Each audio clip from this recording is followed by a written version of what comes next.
Hello everyone, আসসালামু আলাইকুম। আপনাদেরকে রমজানের শুভেচ্ছা জানিয়ে আজকে আরেকটা ভিডিও শুরু করলাম। আর আমার আজকের ভিডিওটা আমি সেহরির টাইম থেকে শুরু করেছি। তো এখন হচ্ছে একটু রান্না বান্না করে নিচ্ছি। আর আসলে রমজান মাসে আমরা এক বেলাই তো খাবার খেয়ে থাকি, কী রান্না করব এরকম একটা ভাবনা চিন্তা থাকে। তো অল্প একটু কারি হলেও হয়ে যায়, মানে ভোরবেলা আসলে এতটা খাবার খাওয়া হয়ে থাকে না। তো এখানে আমি কিছু চিংড়ি মাছ রান্না করে নিচ্ছি। আর এই তো মশলাটাকে কষাতে দিয়ে দিচ্ছি। ভালো করে মশলাটা কষানো হলে এর মধ্যে আমি মাছ এবং কিছু আলুও দিয়ে দেবো। এই যে দেখতেই পাচ্ছেন মাছগুলো আমি ভেজে নিয়েছি একটু লাল লাল করে। আর এই যে কিছু আলুও কেটে নিয়েছি, যেহেতু বাচ্চারাও খাবে, আলু লাগবে ওদের। তো এখানে আবার 2-3 পিস ইলিশ মাছ ছিল লেফট ওভার, ওগুলো আমি রান্না করব। যেহেতু চিংড়ি আমি খাবো না, এগুলাতে অ্যালার্জির একটু সমস্যা আছে, এই জন্য।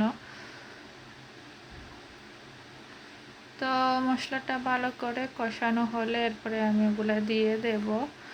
আর আপনারা সবাই জানাবেন আপনাদের রমজান কিভাবে কাটছে। আমাদের তো খুবই ভালোভাবে কাটছে, যেহেতু বাচ্চাদের এক্সাম চলতেছে, তো একটু মানে এদিক সেদিক সব কিছু মিলিয়ে একটু কষ্ট হয়ে যাচ্ছে। বাচ্চাদের মানে স্কুলে পাঠানোর জন্য তাড়াহুড়া করে ওরা ঘুম পাড়িয়ে দিতে হয়, আবার সকালে উঠতে হয়, পুরো রাত জেগে থাকতে হয়, এরকম করে আমাদের পুরো রাতই মানে জেগে থাকি, ঘুম হয় না, এরকম একটা। তো এই তো আমার কারিটা রান্না হয়ে গিয়েছে, এই যে দেখতে পাচ্ছেন অনেক সুন্দর কালার এসেছে। আমি নামিয়ে ফেলেছি, এটাও কিন্তু রান্না হয়ে গিয়েছে, এখন নামিয়ে নেব। শুধু ভাতটা রান্না করা বাকি আছে।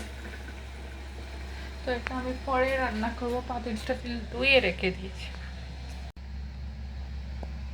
আজকে আমি এই নতুন রেসিপিটা করব। নতুন না, মানে এটা আমি দেখেছি ওইভাবে করলে অনেক সুন্দর হয়। এখানে বেসন, চালের গুঁড়া, অনেক কিছু দিয়েছি, চিলি ফ্লেক্স ইত্যাদি ইত্যাদি। আলুগুলোকে এইভাবে পাতলা করে কেটে ধুয়ে একদম শুকিয়ে নিয়েছি।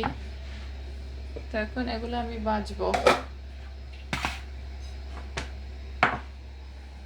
জানালা খুলে দিয়েছি, বাতাস আসতেছে। আর এখানে হচ্ছে আমি রেখেছি এই যে মিনি মিনি সমোসা, সিঙ্গারা, যাই বলেন না কেন, চিকেন দিয়ে এটা বানিয়েছি।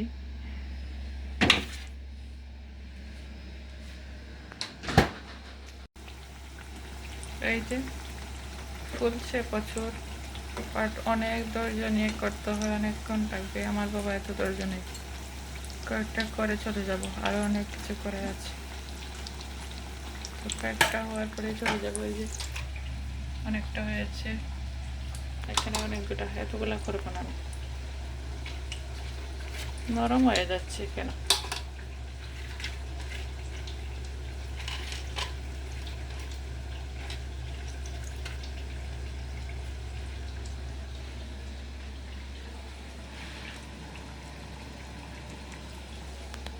হচ্ছে এগুলা বাজার পালা, এগুলা এতগুলো বেজেছি, বাকিগুলো আর আমি করিনি। জানি না কেমন হয়েছে, খাবে কিনা।